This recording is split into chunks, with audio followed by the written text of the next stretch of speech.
Hello mga guys, is Genevieve Tabili Norman. Actually, itong pinicturan ko ngayon is organic. Fresh from the garden. Ano kasi dito sa bansang ito, paiba-iba. Kaya ako, na ano na naloka na sa kaiba-iba ng pagkatao nila. But anyway, I'm still focused on my thing. Di pa ako hindi pa ako totally lost about them. Yung iba dyan, kamatis ko naman yan. Ito naman yung sa ano ko, sa mister ko. Yung chili doon ako nagtanim. We are combination, we are 50-50 guys. Hindi, yung sinasabi ko sa inyo, hindi rin ako magpapahuli about planting, about plants. Kung sakaling meron sila, meron din naman ako.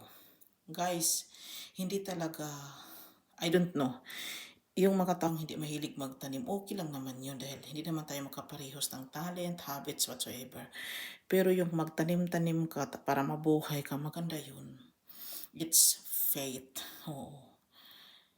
Iwan ko, mahilig din naman ako sa mga tanim, sa mga gulay, but dito talaga yung sinimot-simot ko na doon sa garden ko. 9 boxes siya. Iwan ko dyan sa asawa ko na yan. Experiment daw siya. Basta nagtanim kami dito kasi pulandit din sa amin. Katulad sa ilan ni Joe. Yung sa Canada ba? Yung lugar magkaparehos pala kami.